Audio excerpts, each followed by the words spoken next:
Bueno, buenos días a todos. Para mí un placer el día de hoy presentarles a la geóloga Ingrid Faciolince. Ella es geóloga egresada de la Universidad Nacional de Colombia en el año 2012. Posterior a esto estuve en un periodo más o menos de 5 años trabajando con una empresa en Colombia haciendo cartografía, GRP se llama. Ujú. En 2017 inicia su maestría en la Universidad Autónoma de México eh, y termina en 2019. Actualmente creo que va a entrar a trabajar al Servicio Geológico, al Instituto de Asuntos Nucleares, creo que es. Ujú, sí, exactamente. Y pues un placer que hayas aceptado pues esta invitación. Bueno, en realidad esta fue una recomendación, ¿no? Sí, Eh, entonces, una muy buena recomendación y pues de verdad pues el espacio está abierto. Creo que al final entonces vamos a tener también la intervención del doctor Antonio Zoilo Márquez, que nos va a hablar también un poco sobre algunas metodologías de muestreo en playas. Entonces, un placer tenerlos aquí a los dos y pues bienvenidos. El público es tuyo entonces, Ingrid. bueno, muchísimas gracias y pues bienvenidos a todos y muchas gracias por participar entonces el día de hoy de esta charla.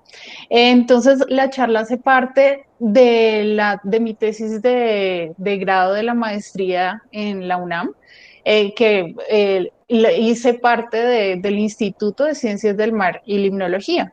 Entonces, en la parte del laboratorio de sedimentología y pues mi especialización allí fue, o mi profundización mejor, fue allí en geología marina. Y hacia donde dirigí mi investigación fue la sedimentología de arena de playas, en este caso en el sur del Golfo de México. Entonces, para realizar un contexto de la localización de la zona donde estuve trabajando, entonces fue aquí en el Golfo de México, entonces un poquito para hacer un poquito de geografía, entonces aquí está la parte del Pacífico, el Mar de Cortés, la península de California, entonces este proyecto estaba ligado a un proyecto mucho más grande, donde mi director de tesis, que es el doctor Arturo Carranza Edwards, hizo un muestreo a lo largo de, yo creo que casi todas las playas de México. Este muestreo él lo realizó desde 1970 hasta un poco antes de ya pensionarse en la universidad, pero entonces, pues desde 1970 vino implementando nuevas técnicas de muestreo, perfeccionándolas, haciéndoles muchos análisis, entonces, y el doctor Antonio Márquez pues lo estuvo acompañando en muchísimas de estas campañas que ellos hicieron a lo largo de todo el litoral mexicano. Entonces, estas muestras, o bueno, el muestreo que yo tuve la fortuna de realizar análisis fue un muestreo de 42 muestras de playas, de 14 playas, en la zona del estado de Campeche, en esta parte de acá donde está el recuadro rojo, y de la zona de Tabasco. Entonces, estas muestras las recolectaron en 1981 y pues era importante realizarles toda la parte del análisis petrográfico, textural, de geoquímica, también la morfología de las playas de la playa de esa zona, porque ellos en ese momento, pues aparte de hacer la recolección de las muestras, también hicieron los perfiles topográficos eh, y también hicieron, o bueno, recolectaron toda la información de parámetros oceanográficos en ese momento, porque es muy importante tener absolutamente registrados el momento en el que uno toma la muestra, porque pues como son zonas, la zona costera, son ambientes que son tan cambiantes, tan variables, entonces es muy importante registrar absolutamente todo de ese momento. Entonces, México tiene 11.000 kilómetros de litoral Entonces es muy importante llevar a cabo todas estas investigaciones. Y el Golfo de México está clasificado como una costa de mar marginal y frecuentemente modificado por llanuras aluviales y por deltas. Seguimos. Bueno, ¿cuál es la justificación de toda esta investigación? Como ya lo había dicho yo anteriormente, son ambientes, la zona costera es un ambiente altamente vulnerable. Vamos a tener tanto los parámetros continentales como la parte oceanográfica. Entonces, no nos podemos quedar solamente con los sedimentos, o sea, tenemos que también tener muy, muy en cuenta todos los parámetros oceanográficos de esa zona, por lo cual nos lleva a hacer una investigación que sea totalmente integral, porque allí van a llegar muchos factores también que son ambientales, geológicos, también las personas que viven en la zona, la infraestructura que se está haciendo allí. Entonces, son muchos factores que vamos a tener que integrar en las investigaciones que hacemos en la zona costera. Aquí en este trabajo se analizó un poco cuál es el origen, la distribución y las propiedades de los sedimentos. Pero si se quisiera llegar a más profundidad de esta investigación, ya se podría hacer procedencia de los sedimentos con análisis geoquímicos isotópicos. Pero eso sí ya es como ya algo más de más profundidad para temas más avanzados, digámoslo así. Este proyecto, entonces, como ya les comenté, hacía parte de un proyecto más grande del instituto llamado Sedimentología de Playas de México. Y este trabajo como tal es un referente y es una comparación para estudios actuales y futuros, porque entonces este tipo de trabajos ayudan mucho tanto para dar explicaciones ambientales, también situaciones con erosión costera también, y como tal saber cuál es el transporte y saber toda la sedimentología del área. Entonces, en el trabajo vamos a mirar cuál es la relación entre los parámetros, se hace un análisis textural, petrográfico y geoquímico. También cómo es el transporte de los sedimentos, cuál es el medio de transporte, cuál es la morfología de la playa, si los sedimentos van a influir sí o no y en qué medida, cómo es la morfología de la zona y cuáles son los factores endógenos y los factores exógenos que nos van a afectar los sedimentos de allí. En cuanto a factores endógenos y exógenos, me refiero a qué va a afectar a las características de los sedimentos. Entonces, va a haber factores endógenos de la cuenca. Entonces, en cuanto a eso, toca hacer o mirar y hacer el análisis de la hidrografía, del relieve, cuál es la litología del área, el clima, cuál es. Entonces, son factores endógenos en la cuenca porque la cuenca como tal es la que va a ser la fuente o, bueno, los ríos son los que nos van a hacer va a ser la fuente de los sedimentos que vamos a tener en la playa, en este caso. Y en cuanto a los factores exógenos, entonces ya vamos a tener los parámetros oceanográficos como la marea, las corrientes, el oleaje, el viento. Entonces tenemos que llegar a evaluar todos estos parámetros. Entonces, la zona estaba aquí, como les muestro en el mapa, en esta parte del sur del Golfo de México. Tenemos dos estados, el estado de Campeche y el estado de Tabasco.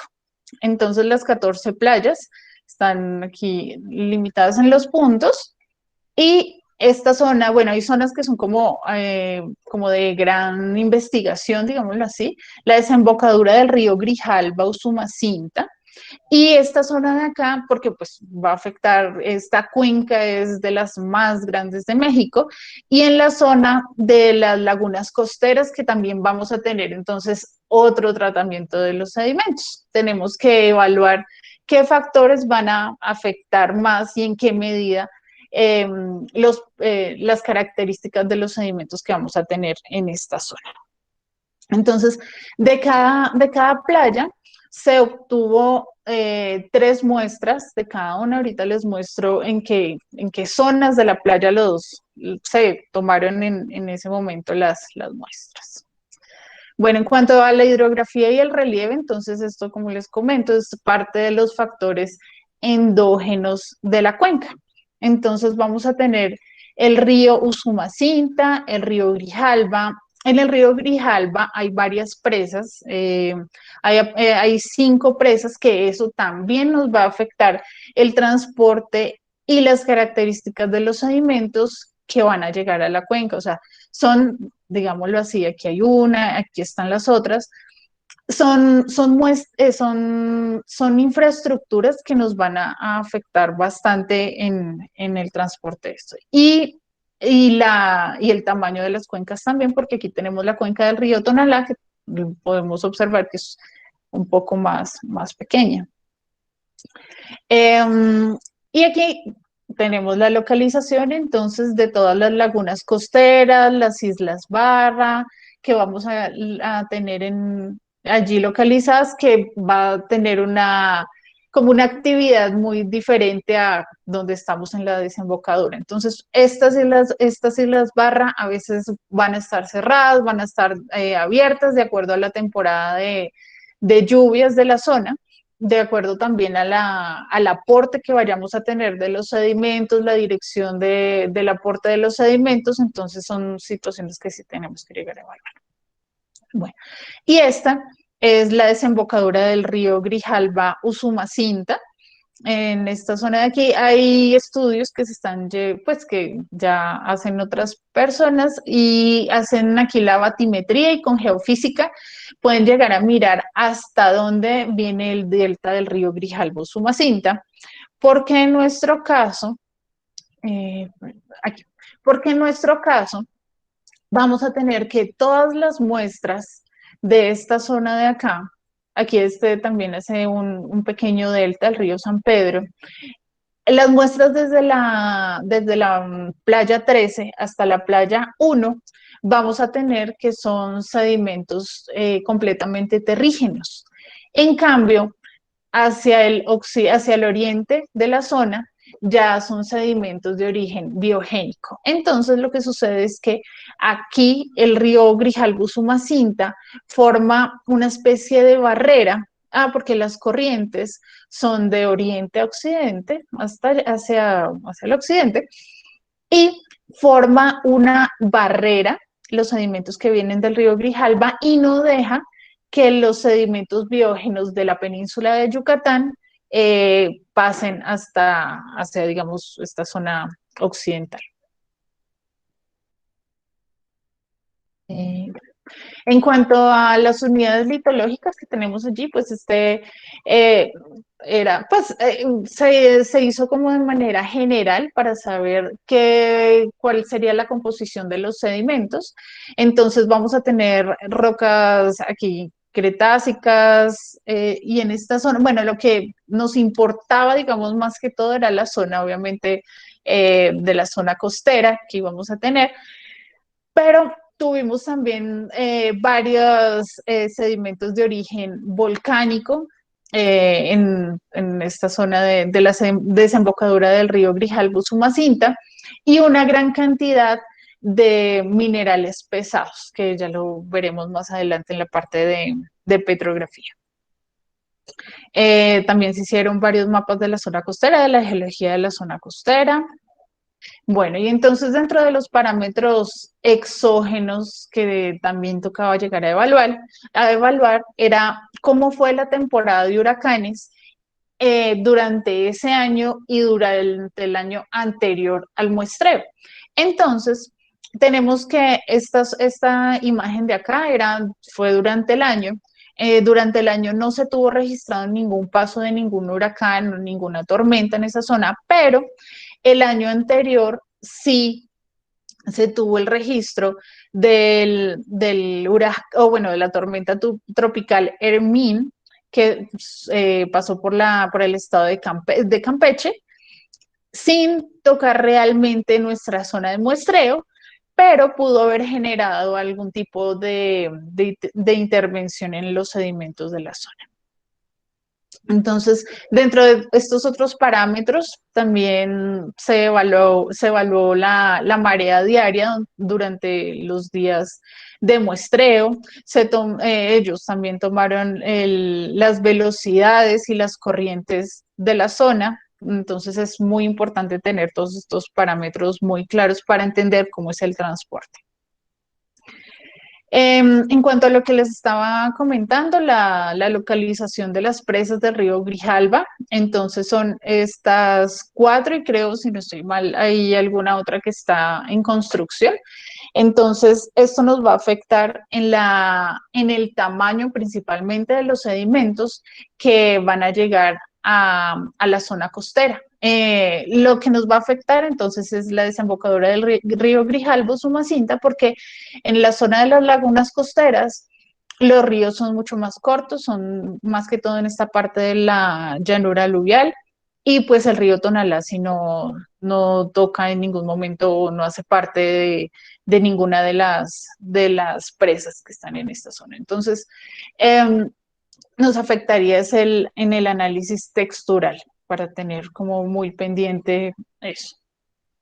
Entonces, el análisis se llevó a cabo en 3 zonas de la playa. Entonces, vamos a tomar la zona de la infraplaya, que es la zona de la playa donde siempre va a estar con agua sobre los sedimentos. Entonces, esta es la parte de infraplaya en donde se obtuvieron ellos una muestra. Hay otra zona, que es la zona de mesoplaya, entonces es donde está la parte de lavado de los sedimentos, donde rompe, digamos, la ola aquí en esta zona de playa.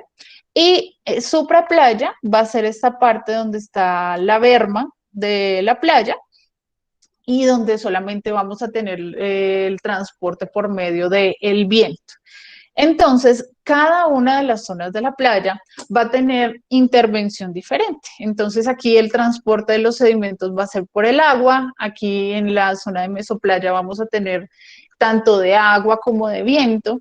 Y aquí pues vamos a tener más que todo del viento, ¿no? Entonces, en la zona de la supraplaya vamos a tener un fenómeno que se llama la deflación, que es el transporte de los sedimentos por el viento, lo cual nos va a generar también una concentración de minerales pesados, que en los resultados de geoquímica y de petrografía pues va a estar como muy evidente esta zona, porque pues los cuarzos, obviamente, al ser menos densos, es más fácil su transporte por medio del viento, lo cual genera una concentración de minerales pesados. Entonces, estas playas pues son muy bonitas, son así eh, muy oscuras, muy con todos estos minerales que sabemos que son muy oscuros, magnéticos también, entonces son playas muy bonitas. Entonces, aparte de que la concentración de minerales pesados que viene del Grijalbo Sumacinta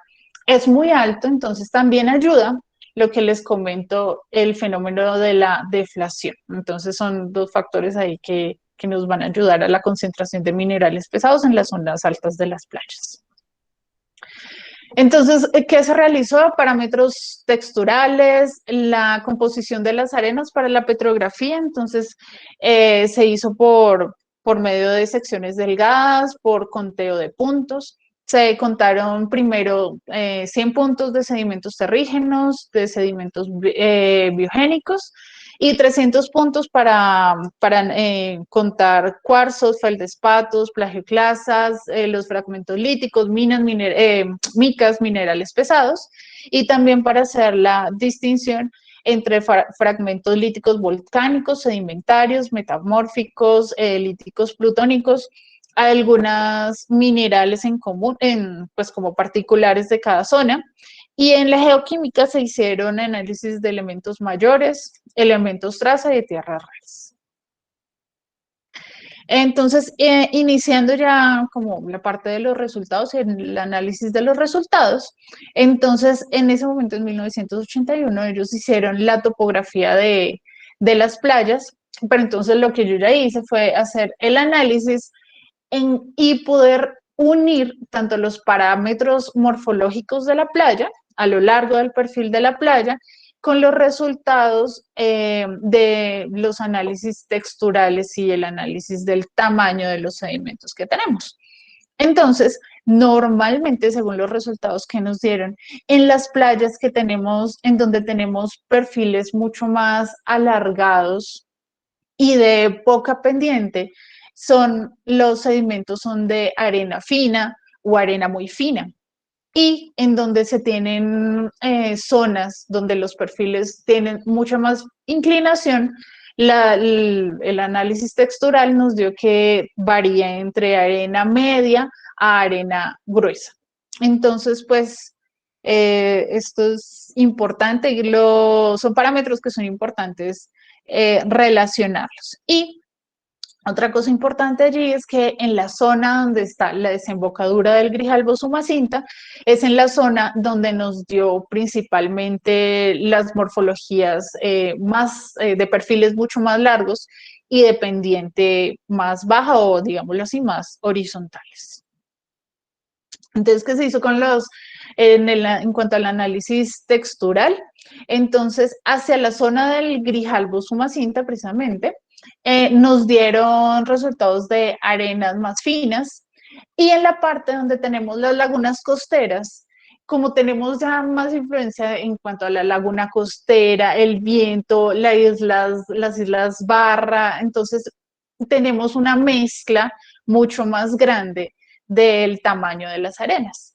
En cambio, en la parte de la desembocadura, sí tenemos generalmente arenas más finas. Entonces, aquí lo que estoy mostrando es el número de las playas hacia acá, hacia la playa 14.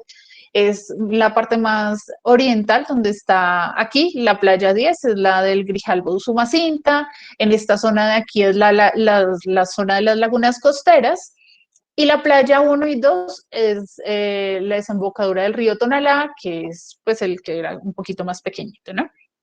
Entonces, ¿qué se quería hacer? Entonces, hacer la desviación, pues mirar cómo podíamos correlacionar los análisis o los parámetros texturales del área, ¿no?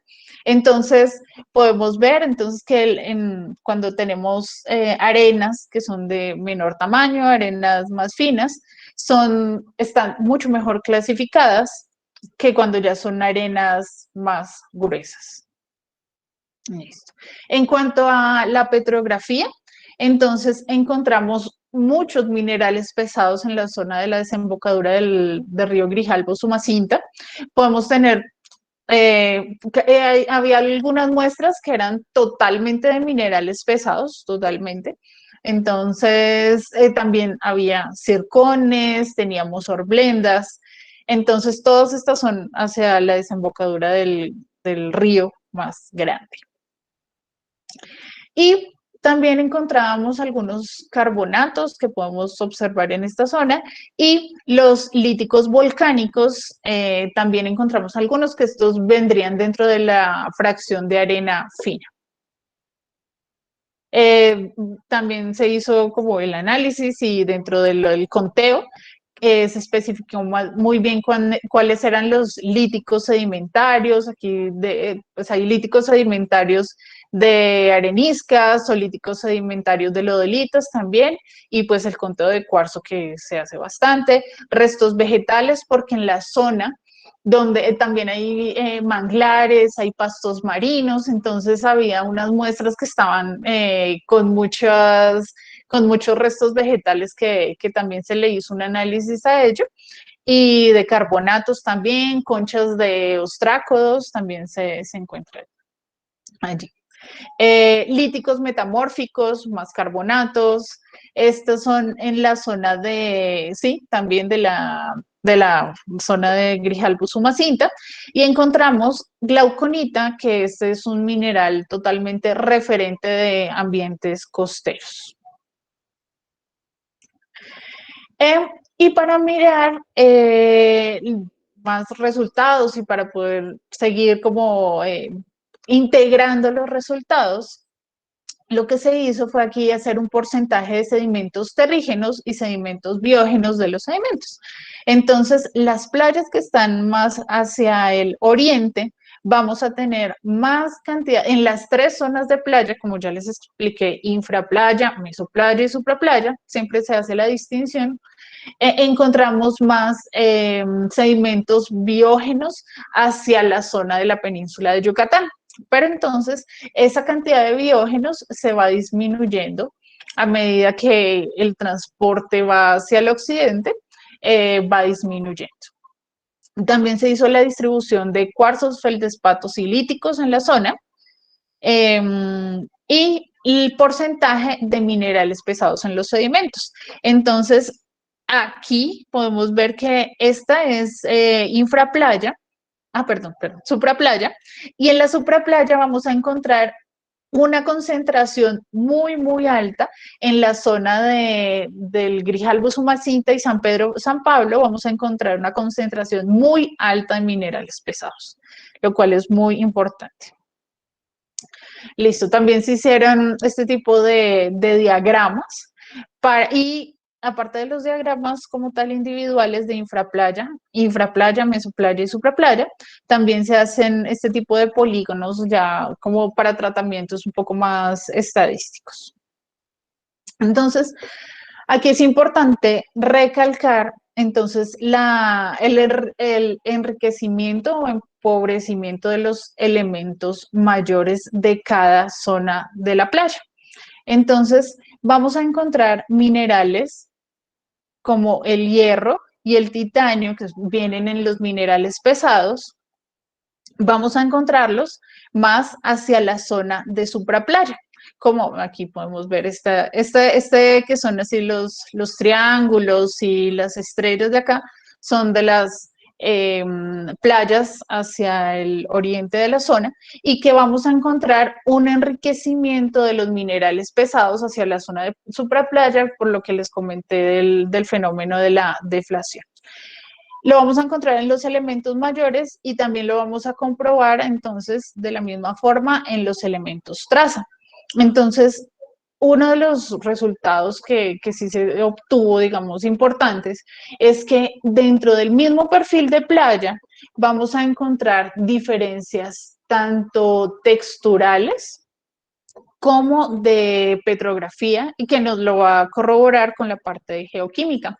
Entonces es muy importante saber eh, cuál es el objetivo de nuestra tesis o de nuestra investigación para saber en qué parte de la playa vamos a tomar los sedimentos, si esto no es tan importante, qué parámetros vamos a evaluar.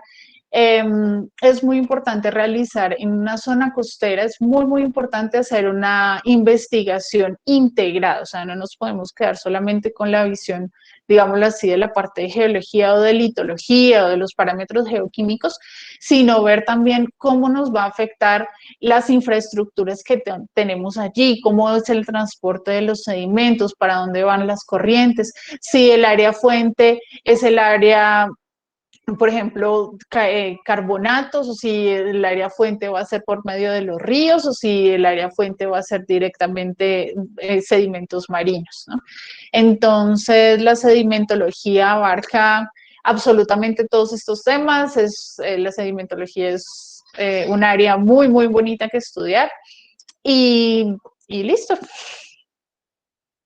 Si Excelente, tienen, Ingrid. si tienen preguntas o lo que... Listo. No, no sé si quieres que le demos paso al doctor Antonio antes Listo, de las claro. preguntas. Listo, claro que sí. Buenos días. Buenos Déjenme días. ver cómo hacemos para compartir pantalla. Sí, Doctor, acá en la parte inferior, al lado de los tres puntitos, inferior derecha, hay tres puntitos. Y al sí, lado dice presentar. ya vi, ya vi.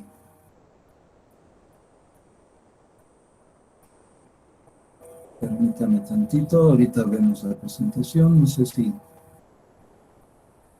la ven.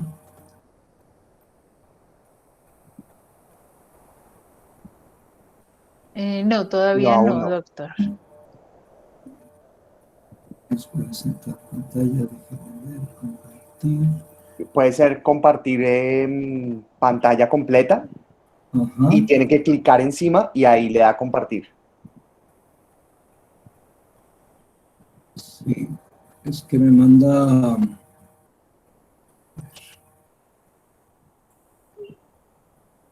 déjenme, estoy entrando. Correcto.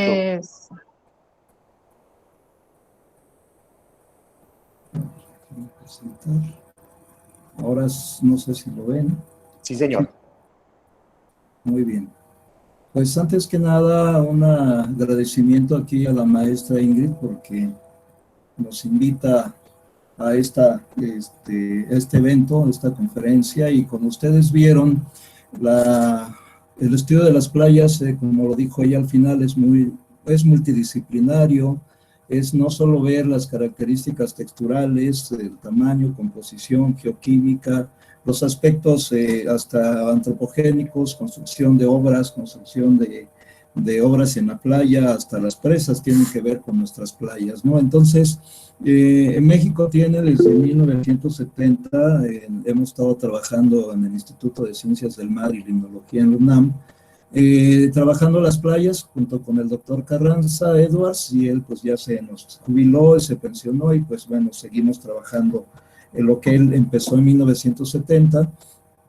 De hecho, el trabajo que él hizo en los 70s lo estamos volviendo a hacer en el 2010, 2020, y estamos comparando el antes y el después para irnos al futuro. Y ha habido muchos cambios, desde el cambio de la morfología de playa hasta el cambio de la morfología de las arenas. Todo esto por las presas nos han causado que las arenas gruesas se queden en las presas y nos llega arena fina. Y tenemos un gran problema en nuestro país, que es la erosión costera, ¿no? Entonces, ese problema de erosión costera lo hemos venido trabajando casi 20 años. Pero bueno, quiero platicar un poquito más los trabajos que hacemos también en las zonas marinas, aparte de la litoral. En un momento dado nos permite a nosotros conocer esa parte de marina, en el sentido de cómo lo fuimos trabajando. En este aspecto, ¿sí? Las metodologías cuando empezamos a trabajar en los 70s, pues no había estaciones totales, no había robótica, no había drones, y empezamos a trabajar con lo básico, que era una cinta métrica, era un estadal y de alguna manera microscopios sencillos estereoscópicos, y así se empezó a trabajar los perfiles de playa. Con esas metodologías topográficas terrestres las fuimos introduciendo a las zonas litorales. Haya que acordarnos que en aquel entonces las zonas territoriales de los países eran nada más 12 millas, después vino la zona económica exclusiva, que ya eran 188 millas más, para dar un total de 200 millas náuticas de territorio, de zonas económicas exclusivas.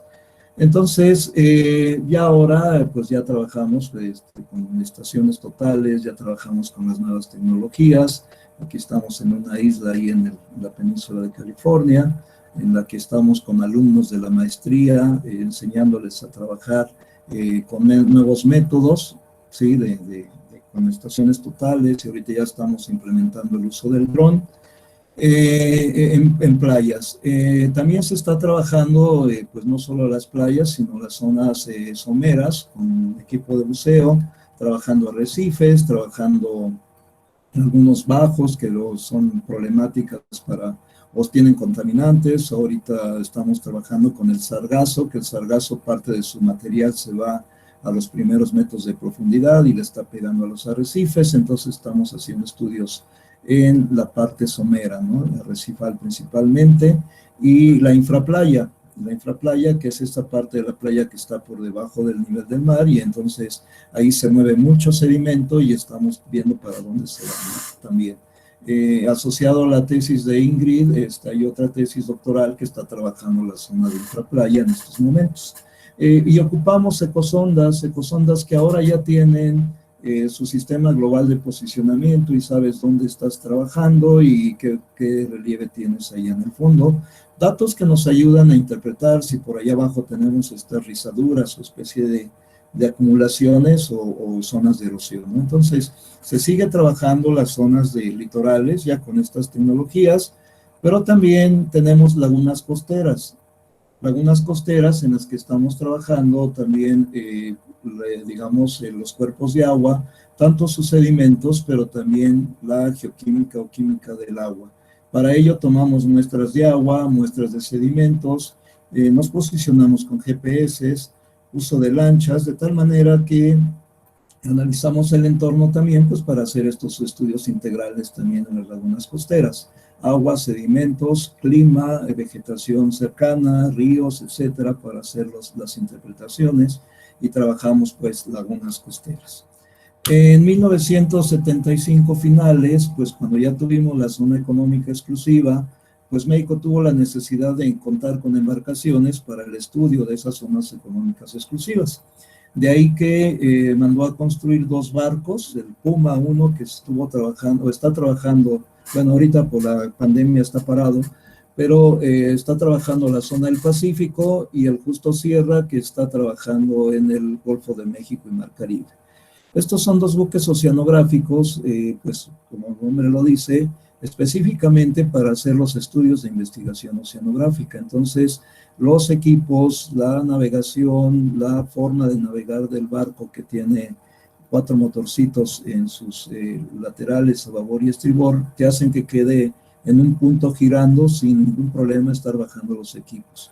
Te hace moverte cuando hay deriva para estar siempre en el mismo punto para que no afecten los equipos, y otras cosas más que hacen los barcos. En la UNAM tenemos el posgrado en Ciencias del Mar, y en el posgrado de Ciencias del Mar estamos enseñándole a los muchachos qué hacer o cómo manejar la instrumentación oceanográfica, muestreo geológico.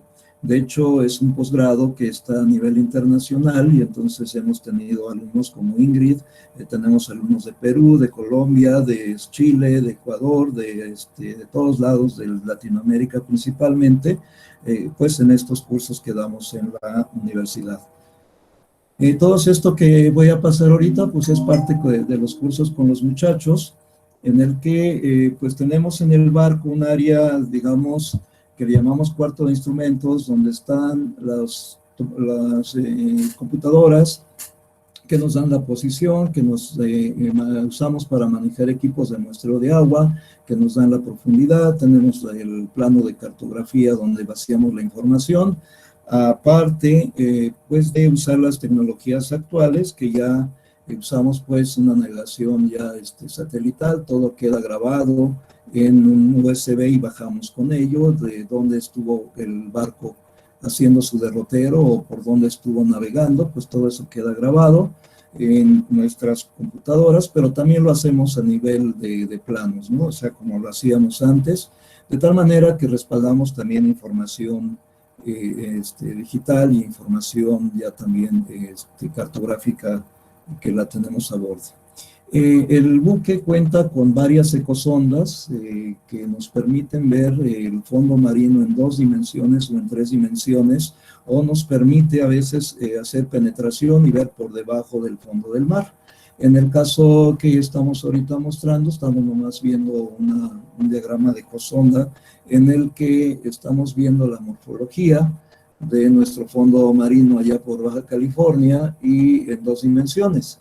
Sí, en esta ocasión, una campaña que tuvo la fortuna también la maestra Ingrid, fuimos o localizamos un campo de chimeneas hidrotermales, donde se nota muy claramente en las ecosondas esas chimeneas, y gracias a la pericia y a la buena estrategia que tuvieron el capitán con su equipo de trabajo, logramos llevar un equipo hasta ese punto y traer muestras de las chimeneas, ¿no? Que tenemos que ver estrategias, hablando de mandar equipos hasta 2.500 metros de profundidad, o si estamos en el Pacífico más profundo, hemos trabajado hasta 4.000 metros. También contamos con otra ecosonda que nos da imágenes 3D, una ecosonda multi-haz, que esto ya nos hace un barrido de las áreas que tenemos allá en el fondo del mar, que nos permite ver si tenemos zonas montañosas o islas o islotes o algunos lomeríos, de tal manera que nos permite estar conociendo mejor el relieve marino y para la toma de decisiones ver dónde vamos a muestrear. Todo este trabajo en el mar, pues a veces antes eran de 2-3 meses y la verdad es que tener una capacidad de adaptación muy grande. Ahora por cuestiones ya de estudios que nos hicieron a los que trabajábamos psicológicos, nos dicen lo más recomendable son máximo 20 días, ¿no? Sin embargo, pues tenemos que hacer algunas actividades a bordo para no estar sintiendo eso. A veces algunas personas sienten que están enclaustrados, a otros nos encanta estar en el mar, ¿no? Pero bueno, hacemos terapias, aquí están algunos alumnos haciendo unos vasitos de unicel del tamaño del café, cuando los llevamos al fondo del mar se hacen pequeñitos. Y bueno, acá hacen sus obras de dibujo y pues ya los dedican a sus conocidos como recuerdos. Entonces, trabajamos en el fondo del mar, sacamos los relieves, pero también necesitamos sacar sedimentos.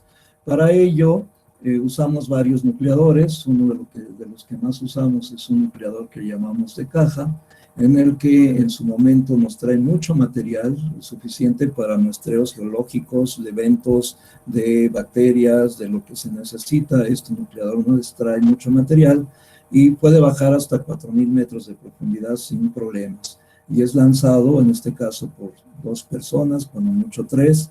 Ya hay estrategias para mandar, pero siempre también revisamos la seguridad a bordo. Siempre tenemos que trabajar con casco, chaleco y zapatos antiderrapantes. Se les da una clase de seguridad a bordo para que podamos tener pues la mejor seguridad trabajando a bordo. Ese nucleador, la ventaja de la geología es que podemos trabajar día y noche. Hay muestreos como el fitoplancton, zooplancton, que generalmente trabajan de día. Nosotros en geología trabajamos día y noche y traemos material de los fondos marinos, sedimentos. Aquí van los vasitos que se van a profundidad y ya llegan pequeñitos. Pero también tenemos actividades que no se los decimos hasta que están ahí, pues hay que limpiar los equipos. Limpiarlos para mantenerlos hasta con agua dulce porque la oxidación es muy fuerte. Pero aquí tenemos material suficiente para hacer varios estudios como los que ya mencionó Ingrid, geoquímica, ventos, etcétera, y ahorita los comentamos. A veces cuando tenemos el nucleador grande podemos hacer subnúcleos y estar trabajando algo de estratigrafía o muestrear sedimentos superficiales y pues bueno, ahí las estrategias dependiendo de los objetivos de investigación, pues planteamos el muestreo ya específico, ¿no? En los nucleadores. Tenemos unas dragas, esta es una de ellas, hay varias más, que son pequeñas, que trabajan en las zonas de plataforma, que nos permiten traer unos cuantos kilos de material, aproximadamente nos traen como 20 litros de material, el otro nos trae cerca de 200 litros del nucleador de caja, y pues mandamos este equipo, se llama el Smith McIntyre, que lo utilizamos mucho en plataforma, porque esta tiene una particularidad de que tiene unos resortes que cierran muy fuertemente y puedes traer gravas, puedes traer arenas, puedes traer lodos. El equipo nucleador de caja trabaja muy bien en lodos, en arenas y gravas, tenemos dificultades de penetración. Y entonces tenemos que saber todo eso para poder elegir el muestreador que necesitamos. También de alguna forma, aprendemos a lanzar los equipos. A veces el material que traemos cuando se trabaja ventos, quieren organismos vivos, pues inmediatamente se van a la tarea llamamos piscar, de recoger a estos organismos a bordo, y pues lo hacen a bordo, ¿no? En la cubierta. Tenemos otro nucleador que ese también tiene una particularidad, no nos da mucha área de muestreo, pero sí nos da una relativa columna de sedimentos, ¿sí? Llamamos nucleador de caja, donde cada uno de estos discos pesa aproximadamente 50 kilogramos, y aquí tenemos 300 kilos, y el equipo así aquí tiene algo de peso, como 200 kilos, entonces aquí va medio tonelada de peso para introducir este tubo de PVC y traer sedimentos. Previamente armamos el tubo, nada más para separarlo, y en su momento aquí estamos armando el tubo. De hecho, aquí ya lo están recogiendo del nucleador, está pesado, por eso hasta 2 personas llevan el nucleador, se abre y tienes el sedimento que procedes a colectar. Aquí con esto hacemos estudios micropaleontológicos, estudios de tasas de sedimentación, estudios de variaciones geoquímicas, puedes trabajar contaminantes, puedes trabajar bacterias, puedes trabajar muchas cosas con estas columnas, y pues eso también lo usamos. A bordo del barco tenemos también pues laboratorios en el que en este caso se está analizando in situ el material que traemos a bordo. A veces logramos encontrar fosforita, así como tenemos minerales oscuros, magnetitas y menitas en la playa, pues también lo encontramos en el mar, y entonces los analizamos a bordo, y si hay algo interesante, volvemos a mandar nuestros nucleadores. Si no, pues nos vamos con las muestras a los laboratorios de la universidad, y pues hacemos el análisis volumétrico, con tamices, pipetas, hay un sedimentógrafo de rayo láser, entonces dependiendo de la precisión, pues hacemos los estudios. También trabajamos materia orgánica, trabajamos petrografía con sedimentos, estas son láminas delgadas de sedimentos, no de rocas, y los analizamos con nuestros microscopios o se van a geoquímica. Pero bueno, la geología por sí misma te da una información, pero en las ciencias del mar requerimos más información para hacer el buen conocimiento de nuestros fondos marinos. De ahí que requerimos de alguna forma la colecta de agua para saber el oxígeno que tienes a profundidad, a media columna, a superficie, para medir la temperatura, pH, salinidades, nutrientes, todos esos análisis de agua de la columna que está sobre los sedimentos nos ayudan a hacer una mejor interpretación del ambiente oceanográfico que estamos estudiando. Entonces, aunque es un crucero geológico, hacemos calidad de agua. Aunque es un crucero geológico, también hacemos fitoplancton, zooplancton, estudios de plancton que nos permiten saber qué tipo de organismos viven en la superficie, que al morir pues se van sus esqueletos, sus testas se van hasta el fondo del mar, y esto nos permite a nosotros conocer también la cantidad de materiales vivos, pues el plancton como está alimentando de sedimentos a los fondos marinos.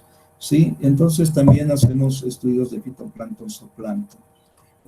También trabajamos lo que hace un rato comentábamos, el bentos, ¿sí? Hay especialistas en poliquetos, especialistas en malacología, especialistas en bacterias sulfatorreductoras, en toda esta información biológica, pues también la tenemos trabajando en los sedimentos a bordo del barco o en los laboratorios del instituto.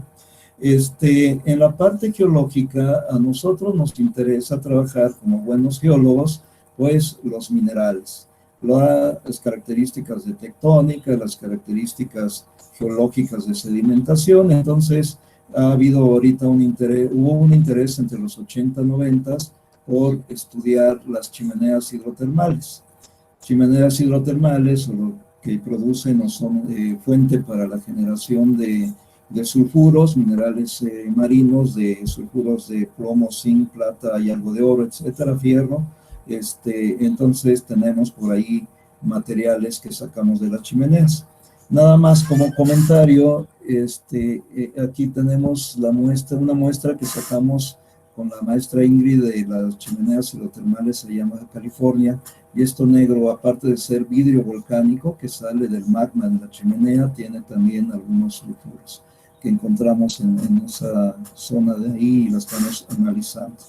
Sí, finalmente, pues para variar, en nuestra República Mexicana tenemos varias áreas donde hay chimeneas hidrotermales, en la península de Baja California, hacia el sur en lo que es la dorsal del Pacífico Oriental, sí, aquí estaría la dorsal de la Galápagos.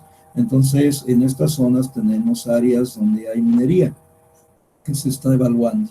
Mucho del material que sale de estas chimeneas, también por las corrientes oceánicas, son materiales que se viajan de las dorsales, y ya sea que se vayan hacia el lado oriente o hacia el lado occidente, se depositan formando fondos marinos con recursos minerales, como son los nódulos polimetálicos que hemos estado estudiando desde los 90 hasta la fecha, tanto en nuestra zona económica exclusiva hasta la zona de Clipperton, por allá por la zona ¿cómo se llama? Por esta zona al sur de Clipperton, que también hay zonas de riqueza mineral por nódulos polimetálicos. De tal manera que en nuestros fondos marinos mexicanos hay sitios donde está este nucleador de caja que mandamos en esa zona, y todos estos son nódulos que les llamamos polimetálicos. Tienen principalmente manganeso, fierro, pero tienen materiales estratégicos como son níquel, cromo, cobalto, que también integran a estos nódulos. Hay sitios donde casi la cobertura del fondo marino es del 100%. Esto que está aquí rojo son las famosas arcillas rojas, producto de los materiales volcánicos que se van intemperizando en el fondo del mar.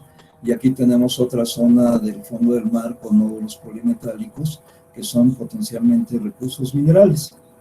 Esos los estudiamos y de alguna manera, pues, los barcos están analizando los recursos minerales, problemas de contaminación marina, que ahora tenemos basura hasta las partes más alejadas encontramos restos de plásticos, metales. Se está trabajando esto, de una nueva línea es los microplásticos. En el caso del Golfo de México, aparte no hay tantos minerales, pero aquí la industria petrolera está en su auge, entonces tenemos problemas serios de contaminación. O en el caso del Caribe mexicano, ahorita el problema lo tenemos con el sargazo, que nos está pegando en el Caribe y está transformando áreas carbonatadas arrecifales, se están enriqueciendo de materia orgánica y están acabando con los arrecifes, aparte del cambio climático. Y es un punto donde nos llegan muchos huracanes y son áreas de una alta erosión. Entonces, por ahí se está trabajando con los barcos, se está trabajando en nuestras playas, se está trabajando en lagunas costeras, y este trabajo es interdisciplinario. Es decir, ya lo decía Ingrid, trabajan químicos, físicos, geólogos, hasta el de cómputo, matemáticos, biólogos expertos en bentos, en zooplancton, en plancton, el geólogo sedimentólogo, etcétera, etcétera, ¿no? Entonces, son trabajos interdisciplinarios en los que participan. Estos jóvenes ya son ahora, muchos ya están para el doctorado, ya se doctoraron, y pues es parte de la investigación oceanográfica que hacemos aquí en México. Y queremos hacer una invitación a nuestro posgrado, por eso aproveché también un poco, o si en su momento necesitan, podemos platicar y trabajar allí algunos intercambios de conocimientos con su universidad de lo que estamos trabajando por aquí.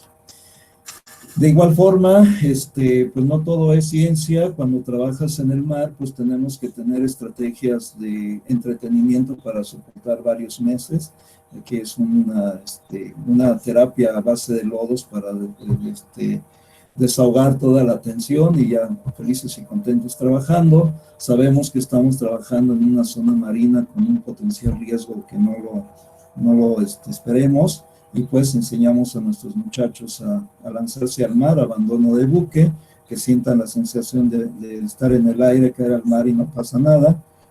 Tenemos chalecos que si pierdes el conocimiento, tu cabeza queda fuera del agua, y etcétera, etcétera. Entonces les damos también su curso de seguridad marina. Pues esto es lo que les quería comentar, y agradecerle un poco a Ingrid de lo que me dio este tiempecito aquí para enseñarles lo que hacemos aquí en la UNAM y con la UAM Iztapalapa. Son las dos universidades donde colaboramos y estamos trabajando las zonas marinas, lagunares y litorales. Muchas gracias. Excelente, doctor Antonio, excelente, Ingrid, de verdad, pues un placer ambas presentaciones. Digamos que la UNAM es un referente, pues, latinoamericano gigante, y de verdad, pues, un honor haberlos tenido acá, que nos hayan compartido lo que nos querían mostrar. Tenemos aquí algunas preguntas. Luz Ángela Orozco pregunta, supongo que es para Ingrid: ¿se tiene alguna forma de verificar los cambios en la sedimentología de la playa por las intervenciones en el sector. Por ejemplo, no sé si se encontró la evidencia de cambio de aporte de sedimentos por las represas, cuenca arriba o por intervenciones directas en la playa. Ah, listo, muchas gracias. Entonces, como había visto la pregunta antes, voy a compartir mi pantalla un segundito. A ver si me sale aquí bien. Esta. Sí, sí, ¿ya se ve mi pantalla? Sí, ya se está viendo. Listo. Eh, bueno. Entonces, esta es una imagen de Google Earth de la zona de Dos Bocas en Veracruz. Esto también hacía parte. Ah, no, no, perdón, esta sí no hacía parte, pero aquí podemos ver un ejemplo para la pregunta anterior. Entonces, estas escolleras sí nos van a generar retención de los sedimentos, dependiendo de donde sea el transporte de los sedimentos. Entonces, en las escolleras uno sí va a poder ver muy claramente zonas de depósito y zonas de erosión de los sedimentos, digamos estas que están aquí muy cercanas. Pero entonces siempre cuando existe alguna forma de intervención directamente en la playa, como las escolleras, sí vamos a tener una relación, una diferenciación a alguno de los lados de la escollera, pero para tener ese análisis mejor toca mirar cuál es la dirección del transporte. En cuanto con las presas, también hay unos estudios de ingeniería que se han realizado para ello. Digamos, en mi caso no fue posible poder hacer esta diferenciación, pero sí sería un análisis o un estudio muy importante de tomar muestras a lo largo de los ríos donde hay presas, donde sea antes de la presa, luego de la presa y en la desembocadura, para ya tener, ya digámoslo así, análisis cuantitativos donde nos pueda decir cómo es la variación de estos sedimentos. Entonces, hay análisis, lo que les comento, como de ingenieros que leí para la tesis, pero sí sería muy, muy bueno un análisis sedimentológico así a lo largo del río para ver estas diferenciaciones. Listo. Perfecto. Hay otra, Andrés David Ojeda. Para la profesora Ingrid, la acumulación de minerales pesados también se encontró en la zona de Swash. ¿Encontraron alguna diferencia textural y composicional entre los minerales pesados acumulados en la franja de la zona de Swash con la acumulada en las dunas? Ya. Sí, en cuanto a diferencia de tamaño, pues digamos, normalmente estos minerales pesados los vamos a encontrar generalmente en la fracción fina de los sedimentos. Entonces, en cuanto a la parte textural y que se complemente, digamos, con la parte de petrografía, entonces siempre generalmente los minerales pesados en la fracción más fina. Y esto entonces, y la diferencia entre la zona de Swash o de Mesoplaya con Supraplaya, pues es que vamos a encontrarlos más concentrados en la parte de Supraplaya. Entonces, ahí sí se encuentra, digamos, esta diferencia. Entonces, más concentración en la zona de Supraplaya. Sí, previamente con Ingrid el día de ayer estábamos hablando un poco de eso, ¿no? Sobre cómo el muestreo no se puede concentrar en una sola parte de la playa, sino que hay que tal vez recoger muestras a lo largo del perfil porque pueden presentar diferencias, ¿no? Y tú misma lo Sí. muestras en tu presentación, ¿no? Sí, exactamente. En el análisis de geoquímica de elementos mayores, de elementos traza y tierras raras, sí se ve la diferenciación entre la concentración de más o menos minerales a lo largo del perfil. Entonces, dependiendo del objetivo que uno tenga de la investigación, pues decidir si solamente requiere una zona, pero pues sí sería interesante en todos los análisis pues tener a lo largo del perfil, porque pues según la geoquímica, o sea, es un análisis cuantitativo, pues sí vemos diferencias a lo largo del perfil de la playa. en cuanto a eso y en cuanto también a qué factores pues tenemos ambientales alrededor, ¿no? Que si estamos en la desembocadura, digamos, en este caso vamos a tener minerales, sedimentos más finos, vamos a tener perfiles de pendiente más baja, vamos a tener posiblemente, digamos, en este caso, minerales pesados. Entonces, toda la parte ambiental nos va a afectar. Ambiental me refiero del sistema Sí. costero. Perfecto. Sergio Andrés Celis, bueno, agradece por la charla y a los conferencistas. Pregunta, ¿cuáles estructuras sedimentarias físicas encontraron en la playa más cercana a la desembocadura del río? ¿Estructuras de dominio del oleaje o dominio de estructuras unidireccionales? ¿Podría considerarse en su estricto barras y no playa? Entonces, en cuanto a las estructuras que registraron en ese momento, porque digamos, el doctor Carranza pues tenía muy juicioso toda la libreta muy completa, pero entonces se registraron para ese momento laminación en la playa, pero entonces esta estaba ligada más que todo al régimen mareal de la zona, más no al oleaje, porque en esa zona el oleaje pues no es tan fuerte, más bien en cambio la marea sí tiene un poquito más de importancia, ya que también pues la pendiente, como vimos en los perfiles topográficos, tienen menos pendiente del el perfil, entonces la marea pues puede, digamos, abarcar mucho más espacio. Entonces, esto nos va a llevar a tener estructuras físicas como laminaciones en esta zona. ¿Y qué diferencias físicas adicionales encontraron en esa playa más cercana al sistema fluvial y a las otras? Listo, entonces sí, por aquí había escrito. Entonces, como ya les venía comentando, la extensión de la playa es diferente, entonces hacia la parte de la desembocadura la extensión de la playa es mayor, la pendiente es menor que en la parte de las zonas de las lagunas costeras. El tamaño de grano también es mucho menor en la parte de la desembocadura.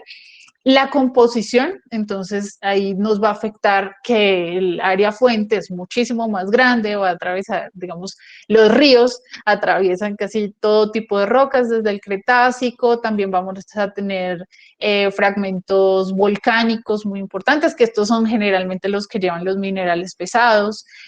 En caso contrario, que vamos a tener en la parte de las lagunas costeras, los ríos son más cortos, el transporte de los sedimentos es menor, vamos a tener por consiguiente el tamaño de grano va a ser mayor y la composición hacia la parte de las lagunas costeras va a estar más mezclado, pero también nos va a llevar un poco más hacia la composición de cuarzos, especialmente cuarzos y feldespatos, ¿no?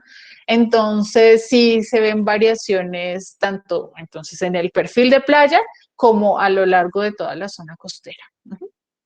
¿Y pudieron diferenciar si la fuente de sedimentos con minerales pesados para cada playa era in situ o venía de otro lugar? Sí, el área fuente, digamos, en el caso donde más se encontraba, que era la parte del Grijalbo Sumacinta, el área fuente sí debe ser, porque eso ya sería como un análisis de procedencia, ¿no? Algo más profundo, como les venía comentando, pero sí el área fuente posiblemente son, en cuanto a la geología, yo encontré unas coromitas en la parte del área pero eso sí, ya están mucho más lejanas, como hacia Guatemala, pero hacen parte de la cuenca, ¿no? Entonces puede ser que esa sea el área fuente para estos minerales tan pesados como cromita y menita que se encontraron en la parte de la playa. ¿Y ustedes también hacen dataciones? ¿Han trabajado, no sé, circones detríticos o por ejemplo, termoluminiscencia o esas técnicas de dataciones?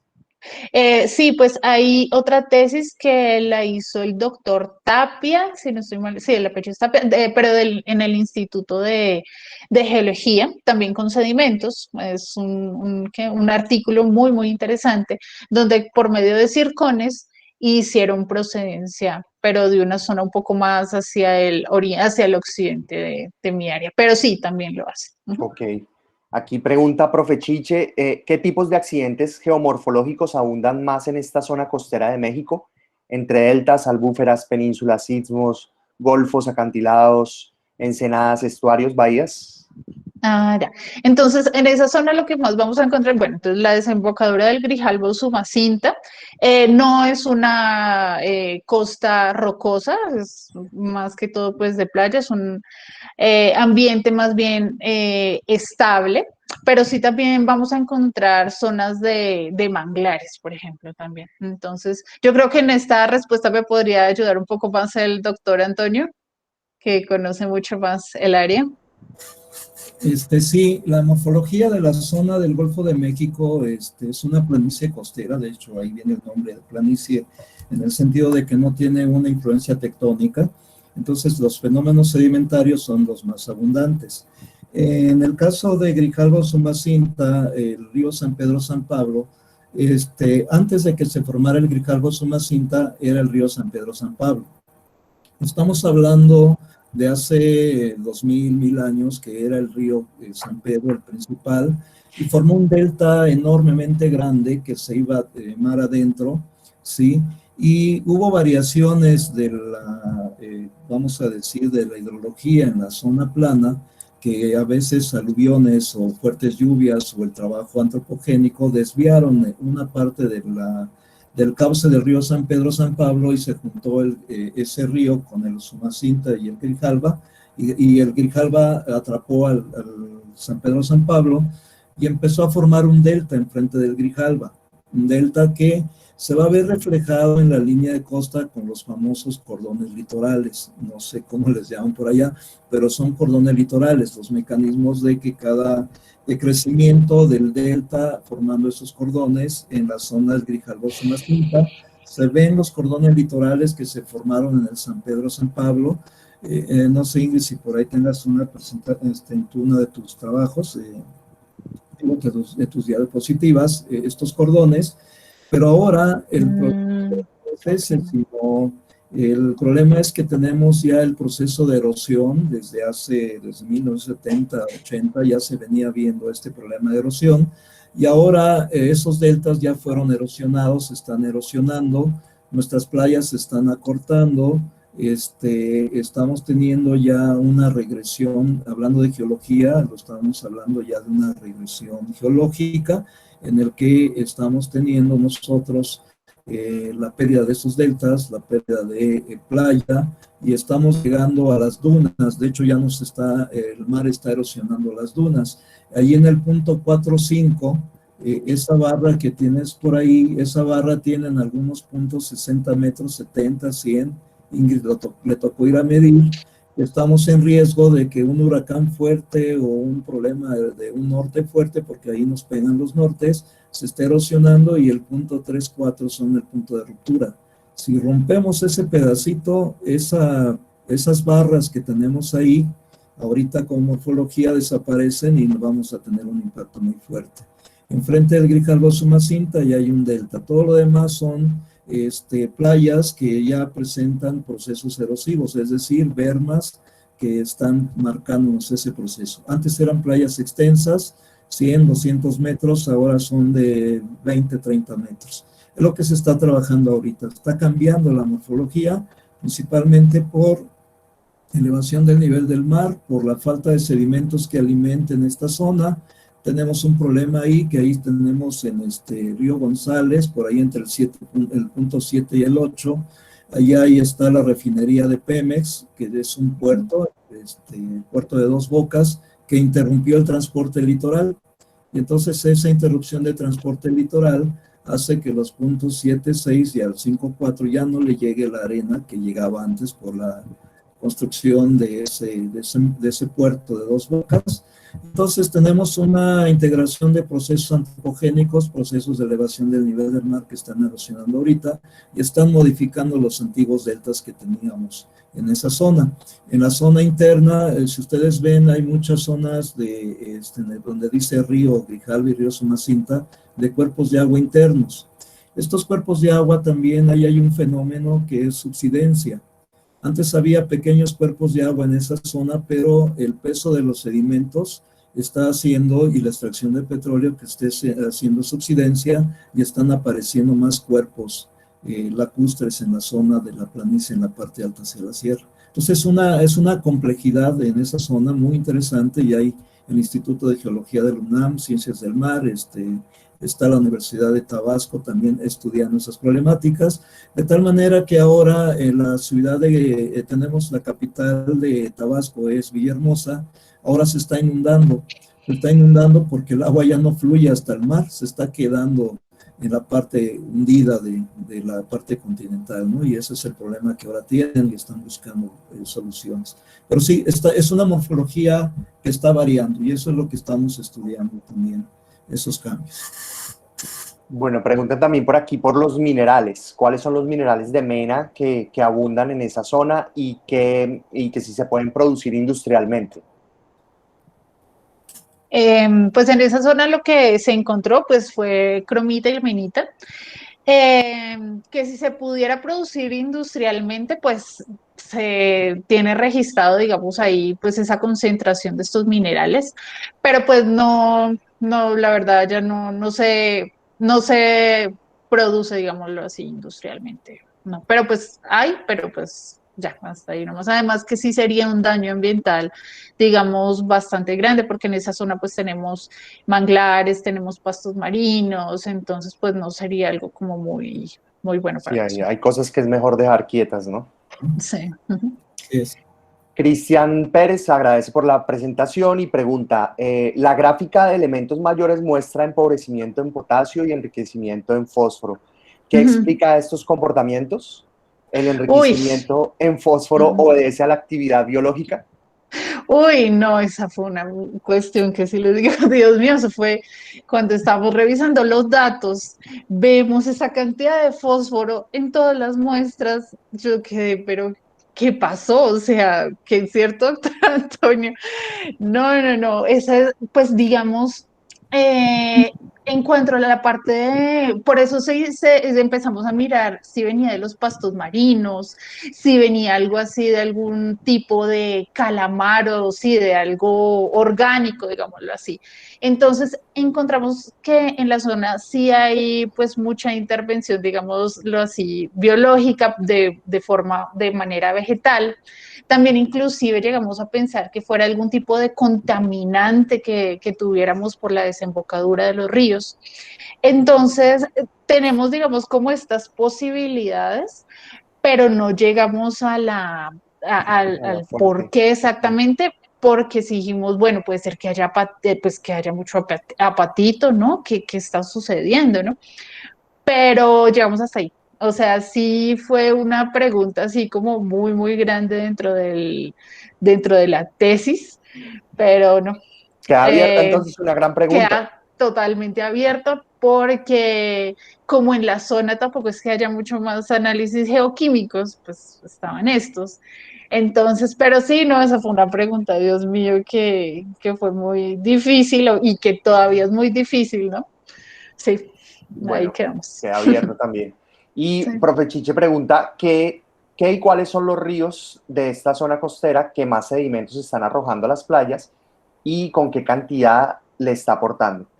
Ajá. Ah, bueno, pues como ya venía hablando bastante, el Grijalbo Sumacinta totalmente es el que es el rey, digámoslo así, de la zona. ¿Y con qué cantidad le está aportando?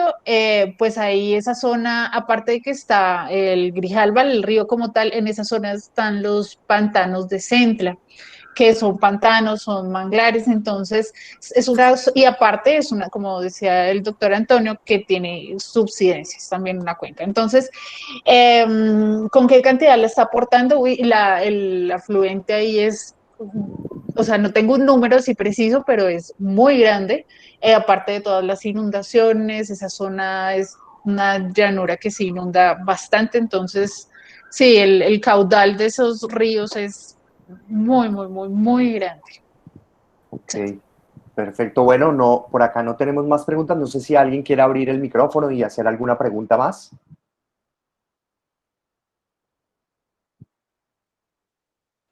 Hola Felipe, David Morales de Inviema. Adelante, hola David, ¿qué más? Bien, bien. Muy interesante, muy chévere toda la presentación pues, que están haciendo de la UNAM. No había visto los trabajos en este sector. Yo quisiera saber es en cuanto al tema de los sedimentos, cómo verían alternativas. Mostraban que había erosión costera, que había intervención con espolones o los que llamaste escolleras, y qué alternativas habría, o la importancia que tendrían estos estudios de sedimentos para hacer realimentación de las playas. ¿Qué opciones habría si se han hecho estudios de fuentes de sedimentos hacia el frente de estos sectores, o algún tipo de trampas o algo que se pudiesen implementar? Ok. Pues en esta zona no se ha registrado, digamos, este tipo para alimentar la playa desde la parte de afuera, pero me parece que en la parte de Yucatán, si no estoy, por si me corrige el doctor Antonio, sí se realiza este tipo de actividades para ir, digámoslo así, rellenando las playas de la península. Entonces, en esta zona no se ha hecho, pero sí se hace en México. Ujú. Listo, gracias, gracias. Listo. Bueno, creo que no tenemos más intervenciones. De nuevo, pues agradecer a Ingrid por su conferencia, al doctor Antonio también por mostrarnos, por las invitaciones que nos hizo. Probablemente vamos a estar contactándonos. Nosotros también tenemos aquí, pues, nuestra escuela. Les cuento un poco, la Escuela de Geología de la Universidad del Norte nace por el mar, en realidad. Aquí había un departamento de física, y los físicos en una maestría que tenían de física aplicada comenzaron a entrar en los temas oceanográficos, y los oceanógrafos que comenzaron a trabajar aquí se dieron cuenta que necesitaban montar una carrera que complementara esa parte oceanográfica, y nace geología aquí por eso, ¿no? Entonces, nosotros tenemos también pues, la maestría en física aplicada y un doctorado en ciencias del mar. Entonces yo creo que pues sería increíble, es decir, ustedes los juguetes que tienen son pues espectaculares. Acá, y es una cosa que yo quiero resaltar, acá a nosotros nos toca trabajar con militares para hacer esas cosas, ¿no? Ustedes tienen sus propios barcos y eso de verdad es increíble, y pues ojalá alguno de nuestros alumnos también se anime a contactarlos y a seguir adelante con las cosas. Sí, nada más para comentar rápidamente. Esos barcos llegaron, pero empezamos nosotros la vida oceanográfica en lanchas, en los buques de la Marina, que eran más militares, que adaptamos en embarcaciones, yates, o sea, mareadotas que nos dábamos, pero ahí ibas al mar. Los equipos que de muestreo, eso los hicimos casi en un taller. Ese nucleador de caja nos los vendían en Estados Unidos carísimo, se logró comprar uno y lo mejoramos y replicamos en un taller de herrería de allá de la UNAM, y hicimos esos muestreos. Diseñamos nuestros propios equipos, casi adaptando los que ya había. Así empezamos. Las metodologías, no sabíamos qué hacer en ciencias del mar. Es decir, nos dan una zona económica exclusiva de 200 millas náuticas y dice la UNAM, vénganse, vamos a estudiar las 200 millas náuticas, vénganse geólogos marinos, biólogos marinos, químicos marinos, y no había geólogos. Tuvimos que crear la maestría, el doctorado, tuvimos que crear las metodologías. Entonces yo soy geólogo terrestre, de hecho me iba a especializar en geología estructural. Pero cuando vino esta situación nos invitan a participar y creamos desde cómo muestrear. Hicimos un librito, un manual para decir cómo hacer un perfil de playa. Creamos todo eso, no había esos equipos. Nuestra Universidad Autónoma Metropolitana pues no tiene el recurso que tiene el UNAM, y te adaptamos e hicimos. Y así podríamos empezar generando las propias metodologías adaptadas a sus litorales. Lo básico es tener posición, tener un muestreador y tus objetivos un laboratorio de sedimentos. Lo hicimos con tamices, una balanza y un microscopio. Y así empezamos porque era nuestro laboratorio, era un laboratorio de biología marina, y de ahí ya se despegó y se hizo un laboratorio de oceanografía, y fue una oceanografía biológica, y después ya llegamos geólogos físicos químicos y se abrió el Centro de Ciencias del Mar, después ya ofreció maestrías y creó el instituto. Pero es una labor histórica. Sí. Presentamos muchas afinidades, ¿no? En esa parte histórica, sí, cómo comenzaron las cosas. Sí, así es. Entonces, ustedes ya empezaron, eso es lo bueno. Podemos dar nuestra experiencia y pueden mejorarla, y ahora ya hay tecnologías que muy baratas que en aquel entonces lo hacíamos a mano, la cartografía a mano, las posiciones con, no era GPS, eran brújulas, planos, etcétera, etcétera. Fuimos adaptando la tecnología satelital, las computadoras, no había, entonces todo era a mano. Ahí a Ingrid le mostré mi plano batimétrico a mano, unas cosotas, y así empezamos, y ahora tienen ya ustedes una partida que ahora podemos usar drones, ahora podemos usar imagen satélite, ahora podemos hacer otras nuevas tecnologías en las que las ciencias del mar ya van a enriquecerse mucho más con las nuevas tecnologías.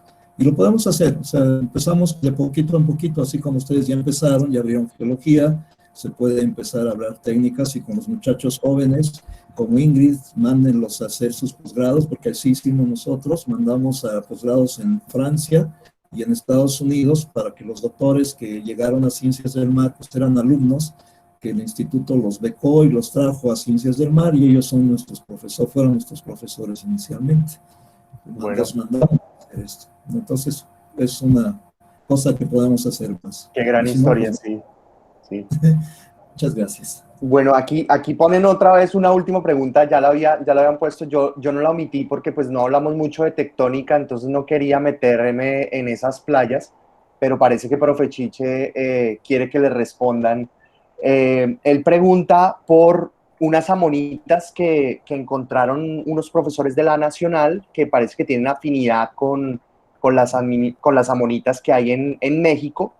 Y pregunta si pues esa afinidad, o sea, esa afinidad se da por cercanía, es decir, en el Mesozoico, México y Colombia, digamos, hay muchas versiones al respecto. Entonces, no sé si el doctor Antonio o Ingrid quiere hablar de eso. Pues digamos, ahí sí, los artículos que estuve leyendo sí tienen afinidad, pero bueno, pues dentro de mi tesis o lo que estuve analizando, pues no tuve que ahondar, digamos, en este tema, pero según los artículos que alcancé medio a ver, sí, sí tienen afinidad, pero sí es un tema muy interesante para, pues como para seguirlo estudiando y analizando, sí. Sí, para ahondar en esta respuesta, hay dos tesis del Instituto de Geología que me tocó formar parte de su comité jurado hace 3 meses, 4 meses, recientemente, en el que hablan precisamente de los amonitas presentes en esa zona. Hicieron todo un estudio de especies y todo esto, encontraron especies endémicas y especies universales, y hablan del mar de Tetis en aquella zona donde al norte estaba México, por así decirlo, y hacia el sur estaba Colombia. Entonces era una zona oceánica y tenía pues en medio el océano de mar de Tetis, y entonces hubo fauna de amonitas que son muy similares. Inclusive, aparte de esa fauna similar, encontramos una endémica para México y otras que de amonitas que están entre México y Colombia aparecen también por España, Francia, que en aquel entonces estaba muy cerca de América, todavía no se separaba el Atlántico. Y entonces es un océano, no me acuerdo el nombre. Si él gusta, yo tengo las tesis de estos alumnos, ya se titularon, entonces eso pueden usar bibliográficamente de esos trabajos que hablan precisamente de estas especies y sus similitudes, sus diferencias. Bueno, Ingrid creo que dejó en los comentarios su correo. Sí. Entonces, yo creo que a través de Ingrid podemos contactar también al doctor Márquez. Sí, también dejé el del doctor Antonio. ¿También? Sí, Listo. los dos. Y hay un comentario final de Akbak Muluk que le gustaría comentar sobre la importancia de la pérdida de cobertura de manglar en la zona. Rodrigo Salinas. Cuéntanos. No sé si quieres abrir micrófonos, Akbal. Sí, bueno. ¿Sí me escuchan? Sí, señor. ¿Qué tal? Soy Rodrigo Salinas, soy hidrobiólogo de la UAM Iztapalapa, también parte de todos estos muestreos en la costa de Tabasco. Hay una cuestión ahí, es muy importante la parte geológica, todos creo que son geólogos por allá, pero no creo que a veces se nos olvida la parte ecológica, biológica y su impacto en la geología y en todas las cuestiones, pues digamos, económicas, ¿no? Humanas. Tabasco y Campeche son un centro importantísimo tropical digamos, del manglar. El manglar, bueno, ahí tenemos tres ríos grandísimos, güey, que es el Grijalva, San Pedro, San Pablo, hacia Veracruz está Tonalá, y hacia el norte Campeche tenemos una laguna enorme, que es la laguna más grande de acá de México, en el Golfo, que es Laguna de Términos. Bueno, en estos grandes cuerpos de agua teníamos también una gran cobertura de manglar. El trabajo de la maestra Ingrid, pues es un estudio histórico de hace 40 años prácticamente, sobre cómo estaba, es una fotografía en el tiempo, ¿no? De 1981. Pero es un punto de referencia para lo que está pasando en este momento. La ansia petrolera del país ha destruido por completo la zona, convirtiéndola en una zona de infraestructura totalmente de Pemex, y se ha dejado de lado totalmente, aunque existen reservas de la biosfera, existen protecciones legales para estos ambientes lagunares y estuarinos, en la realidad no se cumplen. Entonces tenemos una deforestación de mangle brutal, ¿sí? Todas las riberas de los ríos que antes tenían cientos de metros tierra adentro de mangle, de zonas inundables, ahora ya no existen. Se han construido muelles, se han construido carreteras donde existían esos mangles, y la misma gente, al no tener una cultura de preservación o que entiendan la importancia de estos ecosistemas, también se dedican a talar el mangle. Entonces, desde el punto de vista también geológico, todo el arrastre de estos ríos que son muy caudalosos, esos sedimentos finos eran captados por las zonas pantanosas de mangle. Ahora ya no tenemos eso, corren directamente hacia el mar, y también afectan en la cuestión de inundaciones que comentaba el doctor Antonio. El agua sale para todos lados y es una zona con mucha agua. Entonces, el asunto es ¿no?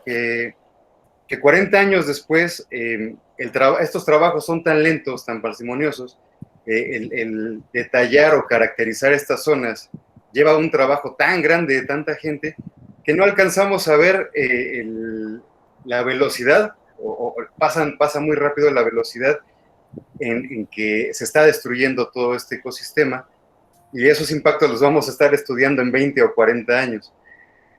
Sin embargo, como les comentaba, ¿no? La ansia petrolera o esa avaricia de ciertos gobiernos también les lleva a no pensar o a ocultar o esconderse de esta información directamente y avalar proyectos grandísimos como este de Dos Bocas, de forma express, ¿no? Entonces, pues muchos de esos efectos pues hacia la población o hacia los ecosistemas los vamos a estar estudiando en 20 años cuando ya no tengamos nada que hacer.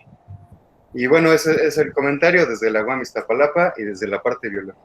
Bueno, Rodrigo, muy importante, ¿no? Yo creo que los tres han resaltado la importancia de que hagamos ciencia holística, ¿no? O sea, que integremos las cosas y que entre todos tenemos que tener la pintura grande, ¿no? Yo tengo un tema con el que soy monotemático, bueno, y es el de Humboldt y cómo él integraba las cosas, y a mí se me hace que hoy en día estamos buscando eso entre las escuelas, ¿no? Que no solo sea la oceanografía, la geología, la biología, sino también las ciencias humanas, el arte, o sea, tenemos que hacer las cosas pues muy integrales. Bueno, les agradezco mucho a los tres también por haber participado y por habernos dado esa visión. De verdad muy agradecido y pues muy, muy interesante. Yo creo que para los alumnos de aquí pues es un gran ejemplo y pues espero que de pronto los podamos tener en otra oportunidad por acá en el coloquio. De verdad, bienvenidos. Ay, muchísimas gracias también pues por la invitación y por tener esta oportunidad de comentarles también lo que pasa en otro pedacito de nuestro planeta. Bueno, excelente. Entonces, Muchas gracias. hasta luego, nos vemos. Muchas gracias. Gracias.